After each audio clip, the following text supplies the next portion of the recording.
Hello guys, আসসালামু আলাইকুম। চলে আসলাম আবারও রেসিপি বাই রিপাতিকাটা। সবাইকে কী বলবো, দুপুরও হয়নি, গুড ইভিনিং। দুপুরও হয়নি, সকালও নাই, বেলা হয়ে গেছে যেহেতু। তো সবাই কেমন আছেন? আমরা আলহামদুলিল্লাহ ভালো আছি। তো আজকে আবার নতুন কিছু একটা রান্না করছি, ঠিক আছে, যেটা আমাদের খুব ফেভারিট, মানে এই বছরের শীতের মতন। তো সেটাই শেয়ার করার জন্য চলে আসলাম। এই যে এটা কি বলেন তো দেখি, আপনারা পারেন কি না। এটা হচ্ছে পেঁয়াজের পাতা, ঠিক আছে, আলু দিয়ে ভাজি। আর এখানে এই যে আলু লাল করা দেখছেন, আলু ভাজছি। এটার জন্যে এই যে মাছ, পাঙ্গাস মাছ, বিশাল বড় পাঙ্গাস মাছ আজকে রান্না করবো। অনেকদিন খাইতে ইচ্ছা করছিল মাছটা।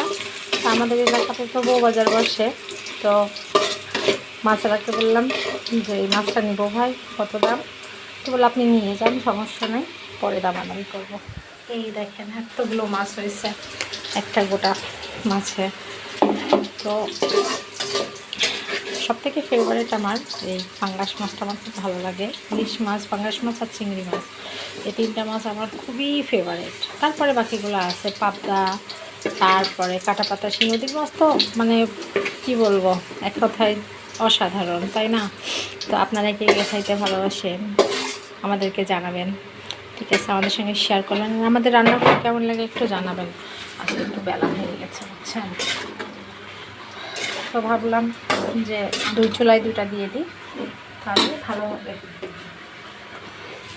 তাই না? তো যে এদিকে ভাজিটা চাপা দিয়েছি।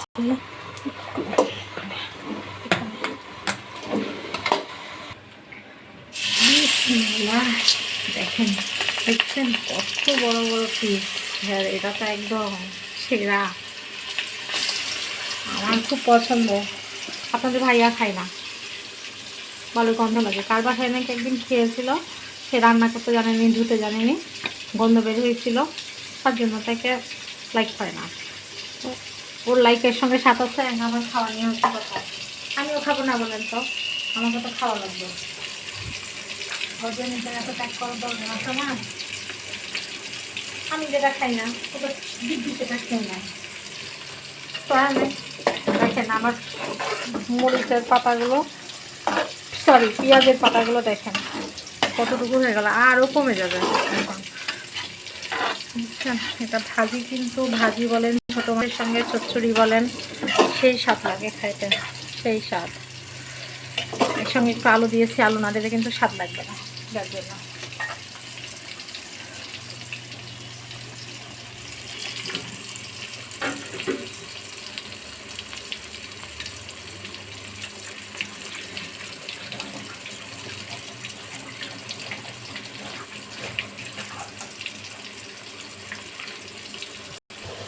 এই যে আমার মাছ ভাজা কমপ্লিট। আর দেখেন এখনও পানি শুকায়নি। এদিকে পেঁয়াজ লাউ করতে গেছি মাছের জন্য। এখন মশলা কষাবো, কষিয়ে তারপরে করবো মাছের ফাইনাল লুকটা আপনাদের সঙ্গে আজকে অবশ্যই শেয়ার করবো, ঠিক আছে। দেখেন আমার মশলা কষানো হয়ে গেছে, এখন আলু দিয়ে দেবো, ঠিক আছে। আর সবাই জানেন যে পাঙ্গাস মাছের তেল বেশি, ওতে তেল লাগে না, ওটা থেকে বরং আরও তেল বের হয়। আমার দিকে যে পেঁয়াজের পাতারও পানি মরে গেছে, মানে ওখানেও তেল দিয়ে দিয়েছি।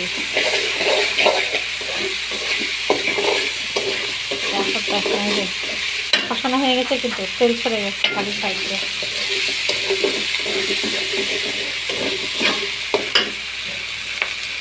লাগছে, এখন পানি দিয়ে দিলাম।